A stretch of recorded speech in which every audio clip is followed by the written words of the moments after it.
गांव का एक लड़का जो पीपल के पेड़ के नीचे हमेशा बैठा रहता था। गांव वाले उस लड़के से हमेशा डरते थे और उससे कोई बोला नहीं करता था। वह लड़का जब भी गांव में घूमता तो लगता वह लड़का अकेले नहीं घूम रहा है। उसके बगल में एक औरत जो उसके साथ हमेशा घूमती थी। जब वह लड़का पीपल के पेड़ के नीचे जाकर बैठता तो वह किसी से बात करता। यह सब देखकर गांव वाले एकदम घबरा जाते और सोचते कि यह लड़का किससे बात कर रहा है। लगता है इस लड़के को कोई प्रेती भावना की साया लग रहा है। एक दिन वह लड़का अंधेरी रात में दूसरे के गांव में जाता है। तभी वह गांव में जैसे हलता है गांव वाले एकदम परेशान हो जाते हैं उसकी आवाज़ सुनकर और उसकी आहट को सुनकर। अब हम लोग को इस लड़के को यहाँ से कहीं खदेड़ देना चाहिए, नहीं तो हम लोग के लिए कभी यह घातक हो सकता है। और वह लड़का जब भी एकांत में होता तो वही लड़की उसके सामने आकर खड़ी हो जाती एकदम प्रेती भावना में। ये सब देखकर गांव वाले एकदम घबरा जाते और वह चुड़ैल उस लड़के का साथ नहीं छोड़ती। गांव में भी भटकती। गांव वाले उस चुड़ैल को देखकर एकदम घबरा जाते और उससे मुंह फेर कर आगे निकल जाते। लेकिन वह चुड़ैल गांव-गांव में घूमने लगी और उस लड़के को ढूंढने लगी और उसके साथ हमेशा साए बनकर उसके साथ रहने लगी। वो गांव वाले घबराने लगे और डरने लगे कि आज तो यह लड़का अकेले है, कल हमारे लड़के को भी ये प्रेत अपनी भावना में ढकेल लेगी और पूरे गांव के लड़कों को अपने जाल में फंसाकर अपने साए में कर लेगी।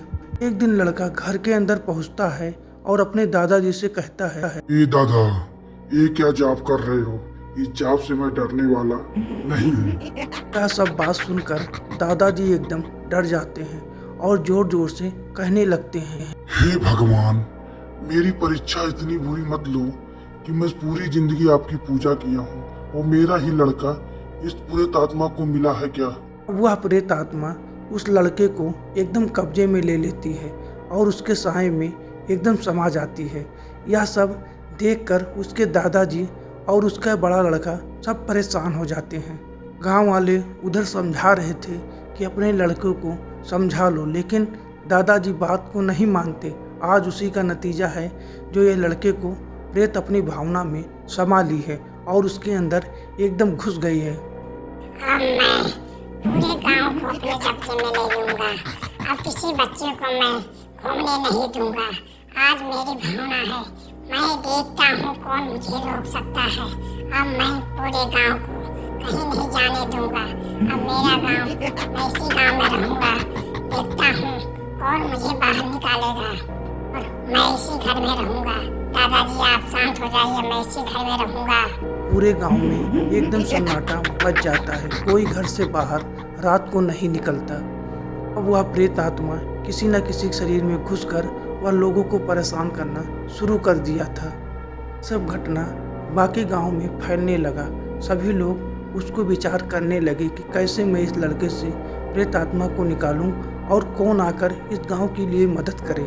दादा भी परेशान हो जाते हैं और बड़ा लड़का भी परेशान हो जाता है। अब उसे गांव वालों से दूर करने के लिए सब विचार बनाने लगते हैं, लेकिन वह डरता नहीं है और जोर जोर से आवाज निकालना शुरू कर देता है। मैं कह रहा हूँ ना कि कोई मुझे बाहर नहीं कर सकता। तुम क्या जानते हो, मैं पूरे गांव को ले डूबूंगा और एक एक को मारूंगा। जो मुझसे मारकर पेड़ पर लटकाए थे ना, आज मैं उसी का बदला लेने के लिए आया हूँ। मैं पीपल के पेड़ पे सभी काम वाले मुझे लटकाए थे ना, क्या जानते थे कि मैं बच जाऊंगा? अभी मैं गांव को बदला लूंगा। अब मैं बाहर जा रहा हूँ। एक एक करके जो मुझे लटकाए थे मैं उनको छोड़ूंगा नहीं, चाहे जो हो जाए मैं उन्हें छोड़ूंगा नहीं। वो क्या किए थे, मुझे मारकर पेड़ पर लटकाए थे ना। उसे समझाने के लिए बड़ा लड़का बाहर निकलता है और समझाता है कि मत जाओ बाहर, अंदर ही रहो, मैं तुम्हें सही करवा दूंगा।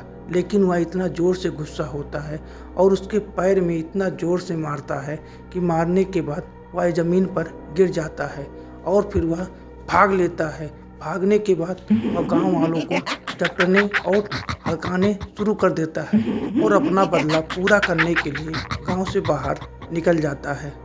तो जो लोग उसे मारकर पेड़ पर लटकाए थे वह उन्हें मार डालता है और अपना बदला पूरा कर वह शरीर से बाहर निकल जाता है।